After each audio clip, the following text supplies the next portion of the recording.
واضرب لهم مثل الرجلين جعلنا لأحدهما جنتين من أعناب وحففناهما بنخل وجعلنا بينهما زرعا۔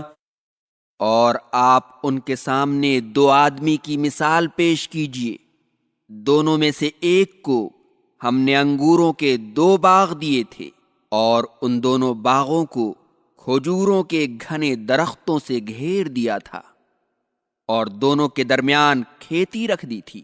اللہ تعالیٰ نے نبی کریم صلی اللہ علیہ وسلم کو حکم دیا ہے کہ مذکورہ کبر و نخوت والے مشرکین مکہ کی عبرت کے لیے بنی اسرائیل کے دو شخصوں کی مثال بیان کر دیجیے، جن میں سے ایک کافر تھا، اس کے پاس انگوروں کے دو باغ تھے جنہیں کھجور کے درختوں نے ہر چہار جانب سے گھیر رکھا تھا، اور دونوں باغوں کے درمیان کھیتی تھی۔ گویا اللہ نے اسے انواع و اقسام کے پھل اور کھانے کی چیزیں دے رکھی تھیں۔ دونوں باغوں میں ہر سال خوب پھل آتا تھا، کبھی کمی نہیں ہوتی تھی، اور دونوں کے درمیان اللہ نے نہر بھی جاری کر دی تھی۔ اور اس کافر کے پاس دونوں باغوں کے علاوہ دیگر اموال بھی تھے۔ اس نے مسلمان اسرائیلی سے دوران گفتگو کہا کہ میں تم سے زیادہ مالدار ہوں، اور جاہ و حشم اور اولاد و خدم بھی میرے پاس تم سے زیادہ ہیں۔ مفسرین لکھتے ہیں کہ اس نے مسلمان کا ہاتھ پکڑا اور باغ میں داخل ہو کر اپنے کفر و استکبار کا اظہار کرتے ہوئے گھومنے لگا اور اس کی خوبیاں بیان کرنے لگا، اور چونکہ وہ زمانے کی ابدیت کا قائل تھا اس لیے کہنے لگا کہ میں نہیں سمجھتا ہوں کہ میرے یہ باغ ختم ہو جائیں گے، اور چونکہ وہ آخرت اور وہاں کے حساب و کتاب کا قائل نہیں تھا اس لیے کہا کہ میں نہیں سمجھتا ہوں کہ جسے لوگ قیامت کہتے ہیں وہ کبھی آئے گی، اور اگر بالفرض مان بھی لوں کہ قیامت آئے گی تو وہاں مجھے ان باغوں سے بہتر باغ ملے گا، اس لیے کہ اللہ کی نگاہ میں میرا مقام اعلیٰ ہونے کی وجہ سے ہی مجھے یہاں یہ سب کچھ ملا ہے، اس لیے اس زندگی میں مجھے بدرجہ اولیٰ اس سے اچھی نعمتیں ملیں گی۔ اس کی یہ بات سن کر مسلمان اسرائیلی نے اس سے کہا، کیا تم اپنے اس خالق کا انکار کر رہے ہو جس نے تمہارے باپ آدم کو مٹی سے اور تمہیں نطفہ سے پیدا کیا ہے اور مرد کی شکل میں تمہیں مکمل انسان بنایا ہے؟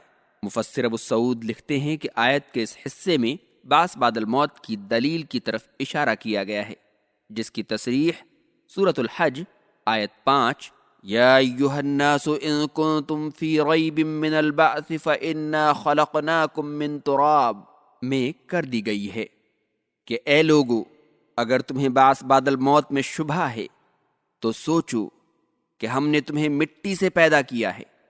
اور سورۃ البقرہ آیت 28 میں آیا ہے کیف تکفرون باللہ وکنتم امواتا فاحیاکم، کہ تم اللہ کا کیسے انکار کرتے ہو حالانکہ تم مردہ تھے تو اس نے تمہیں زندگی دی۔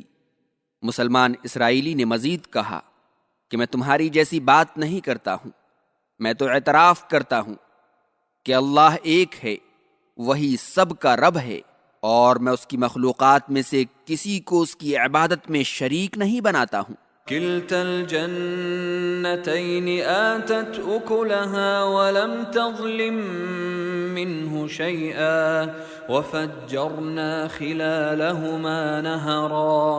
دونوں باغوں نے پھل دیے اور کسی باغ نے پھل دینے میں کمی نہیں کی، اور دونوں باغوں کے درمیان ہم نے ایک نہر بھی جاری کر دی تھی۔ وكان له ثمر فقال لصاحبه وهو يحاوره أنا أكثر منك مالا وأعز نفرا۔ اور اس کے پاس دوسرے مواجات بھی تھے، تو اس نے اپنے ساتھی سے گفتگو کرتے ہوئے کہا کہ میں تم سے مال میں زیادہ ہوں اور جاہ و حشم کے اعتبار سے بھی تم سے زیادہ عزت والا ہوں۔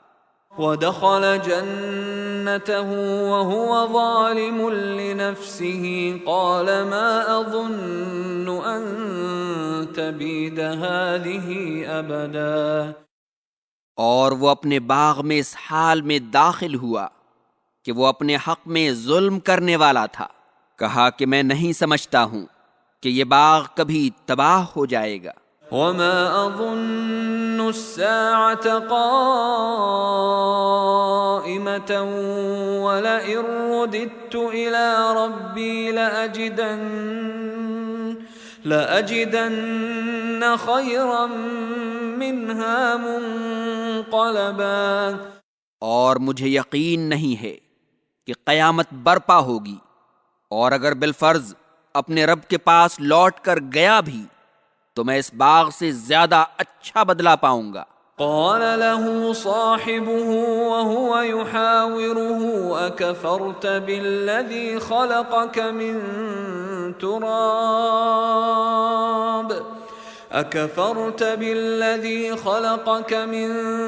تراب ثم من نطفة ثم سواك رجلا۔ اس سے اس کے ساتھی نے گفتگو کے دوران کہا، کیا تم نے اس ذات باری تعالی کا انکار کر دیا جس نے تمہیں مٹی سے پیدا کیا، پھر نطفے سے، پھر تمہیں اچھا بھلا ایک مرد بنا دیا؟ لیکن هو اللہ ربی ولا اشرک بربی احدا۔ لیکن میرا عقیدہ ہے کہ اللہ ہی میرا رب ہے، اور میں اپنے رب کا کسی کو شریک نہیں بناتا ہوں۔ الحمدللہ وحدہ والصلاة والسلام علی من لا نبی بعد، اما بعد، فاعوذ باللہ من الشیطان الرجیم، بسم اللہ الرحمن الرحیم۔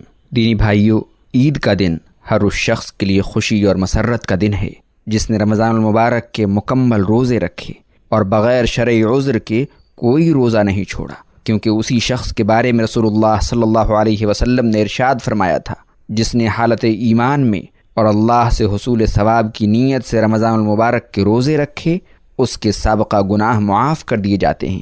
بخاری و مسلم۔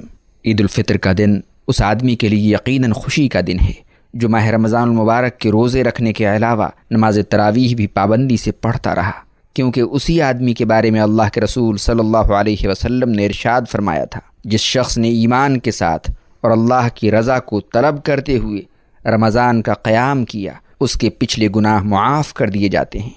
صیام رمضان اور قیام رمضان کا اہتمام کرنے والے خوش نصیب بھائیوں، پیارے نبی کریم صلی اللہ علیہ وسلم نے آپ کو مغفرت کی خوشخبری سنائی ہے۔ عید کا دن آپ کے لیے یقیناً خوشی کا دن ہے کہ آپ نے روزے بھی رکھے اور تراویح بھی پڑھتے رہے۔ اللہ تعالیٰ شرف قبولیت سے نوازے، آمین۔ عید کا دن اس شخص کے لیے یقیناً شاداں و فرحاں ہونا چاہیے جس نے لیلۃ القدر کی عبادت کا ثواب حاصل کرنے کے لیے آخری عشرے کی طاق راتوں میں جد و جہد کی اور خصوصی طور پر ان راتوں کا قیام کیا، کیونکہ رسول اللہ صلی اللہ علیہ وسلم نے اسی کے بارے میں فرمایا تھا کہ جو شخص ایمان کے ساتھ اور طلب اجر و ثواب کی خاطر لیلۃ القدر کا قیام کرے، اس کے سابقہ گناہ معاف کر دیے جاتے ہیں۔ بخاری و مسلم۔ یہ دن اس شخص کے لیے عید کا دن ہے جس نے رمضان المبارک میں سچی توبہ کی اور اللہ تعالیٰ کو راضی کر لیا۔ عید کا دن مسرت و شادمانی کا دن ہے اس شخص کے لیے جس نے رمضان المبارک کا مہینہ پایا اور اللہ سے معافی مانگ کر اپنے تمام گناہ معاف کروا لیے، اور وہ شخص یقین بدنصیب اور بڑا ہی محروم ہے جس نے رمضان المبارک جیسا عظیم مہینہ پایا اور وہ اللہ تعالیٰ سے اپنے گناہوں کی معافی حاصل نہ کر سکا۔ ایک شخص عید کے روز امیر المومنین حضرت علی بن ابی طالب رضی اللہ عنہ کی خدمت میں حاضر ہوا تو دیکھا کہ آپ خشک روٹی اور زیتون کھا رہے ہیں۔ اس نے کہا، امیر المومنین اور عید کے روز یہ خشک روٹی؟ تو حضرت علی رضی اللہ عنہ نے فرمایا، اے شخص، عید اس کی نہیں جس نے نیا لباس پہنا اور سرید اور عمدہ کھانا کھایا، بلکہ عید تو اس کی ہے جس کے روزے قبول ہو گئے، جس کا قیام اللیل قبول ہو گیا، جس کے گناہ معاف کر دیے گئے اور جس کی جد و جہد کی قدر کی گئی، اور یہی اصل عید ہے۔ اور ہمارے لیے آج کا دن بھی عید ہے، کل کا دن بھی عید ہے، اور ہر ایسا دن جس میں ہم اللہ کی نافرمانی نہ کریں وہ ہمارے لیے عید ہے۔ اسی طرح عمر بن عبدالعزیز کہتے ہیں، عید اس کی نہیں جو عمدہ لباس پہن لے، بلکہ عید تو اس کی ہے جو قیامت کے دن سے ڈرتا ہے۔ برادران اسلام، جن لوگوں کو اللہ نے ماہ رمضان المبارک کے روزے رکھنے اس کے قیام کرنے اور اس میں تلاوت قرآن، دعا اور صدقہ و خیرات وغیرہ کرنے کی توفیق دی، انہیں آج اللہ کا شکر ادا کرنا چاہیے، انہیں عید کے دن اللہ کا شکر ادا کرنا چاہیے۔ اور جن لوگوں کو یہ توفیق نہ ملی ان کی بدعمالیوں کے سبب، انہیں آج بھی توبہ کرنا چاہیے، اللہ سے ڈرنا چاہیے اور اپنے آپ کو صحیح روش پہ ڈھالنا چاہیے۔ آئیے عید کے کچھ مسائل جان لیتے ہیں۔ عید کے دن غسل کرنا مستحب ہے۔ عید کے دن عمدہ لباس پہننا چاہیے۔ نماز عید الفطر سے پہلے کچھ کھانا اور نماز عید الاضحیٰ سے پہلے کچھ نہ کھانا مستحب ہے۔ نماز عید کے لیے پیدل چل کر جانا چاہیے۔ نماز عیدین ہر مکلف شخص پر واجب ہے۔ نماز عیدین کے لیے عورتوں کو بھی عیدگاہ لے جانا چاہیے، خواہ وہ ایام ماہواری میں ہی کیوں نہ ہوں۔ خواتین کو چاہیے کہ عیدگاہ کی طرف باپردہ ہو کر نکلیں اور خوشبو نہ لگائیں۔ بچوں کو بھی عیدگاہ لے جانا درست ہے۔ عیدگاہ کی طرف جاتے ہوئے مردوں کو بلند آواز سے اور عورتوں کو خاموشی سے تکبیر کہنی چاہیے۔ عید الفطر میں شوال کا چاند دیکھنے کے بعد نماز عید الفطر کی ادائیگی تک تکبیر کہنی چاہیے، اور عید الاضحیٰ میں 9 ذی الحجہ سے لے کر 13 ذی الحجہ کی شام تک تکبیر کہنی چاہیے۔ نماز عیدین مسجد میں نہیں بلکہ علاقے سے باہر کھلے میدان میں ادا کرنی چاہیے۔ کسی عذر کی وجہ سے مسجد میں بھی نماز عیدین کی ادائیگی درست ہے۔ نماز عیدین کا وقت طلوع آفتاب سے لے کر آفتاب ڈھلنے تک ہے۔ اگر زوال آفتاب کے بعد عید کا علم ہو تو نماز عید کے لیے اگلے روز عیدگاہ جانا چاہیے۔ نماز عید الاضحیٰ قدر جلدی اور نماز عید الفطر کچھ دیر سے ادا کرنا مسنون ہے۔ نماز عیدین کے لیے نہ اذان کہی جائے اور نہ اقامت۔ نماز عید سے پہلے یا بعد میں کوئی نفل نماز نہیں ہے۔ عیدگاہ سے فارغ ہونے کے بعد گھر جا کر 2 رکعتیں پڑھی جا سکتی ہیں۔ عیدگاہ میں امام کے سامنے سترہ رکھنا مسنون ہے۔ نماز عیدین کی 2 رکعتیں ہیں۔ نبی کریم صلی اللہ علیہ وسلم عیدین میں سبح اسم ربک الاعلی اور هل اتاک حدیث الغاشیہ کی قرأت کرتے تھے۔ پہلی رکعت میں قرأت سے پہلے 7 اور دوسری میں قرأت سے پہلے 5 تکبیریں کہی جائیں گی۔ عیدین کی تکبیروں میں رفع الدین کرنا کسی صحیح حدیث سے یا اثر سے ثابت نہیں ہے۔ امام پہلے نماز عید پڑھائے اور پھر خطبہ دے۔ نماز عید کا صرف ایک خطبہ ہے۔ خطبہ عید کے لیے ممبر مشروع نہیں ہے۔ اگر ایک شخص نماز عید پڑھائے اور دوسرا خطبہ دے تو یہ بھی کفایت کر جاتا ہے۔ صحابہ اکرام عید کے دن جب ملتے تو ایک دوسرے کو یہ کلمات کہتے: تقبل اللہ منا ومنکم۔ عیدگاہ سے واپسی پر راستہ تبدیل کرنا مسنون ہے۔ عیدین اگر جمعہ کے روز آ جائے تو نماز عید تو معمول کے مطابق ہی ادا کی جائے گی، البتہ جمعہ میں اختیار ہوگا، یعنی اگر کوئی چاہے تو مسجد میں حاضر ہو کر جمعہ پڑھ لے اور اگر چاہے تو نہ پڑھے، لیکن یہ یاد رہے کہ جمعہ نہ پڑھنے والے پر نماز ظہر کی ادائیگی کے لیے باجماعت یا اکیلے بہر صورت پڑھنا ضروری ہے۔ عید الفطر اور عید الاضحیٰ کے دن اور ایام تشریق میں روزے رکھنا حرام ہے۔ اے اللہ ہمیں عقل سلیم عطا فرما اور دنیا و آخرت کی تمام بھلائیوں سے نواز دے، اور عام زندگی میں ہمیں بہترین عمل کی توفیق عطا فرما، آمین۔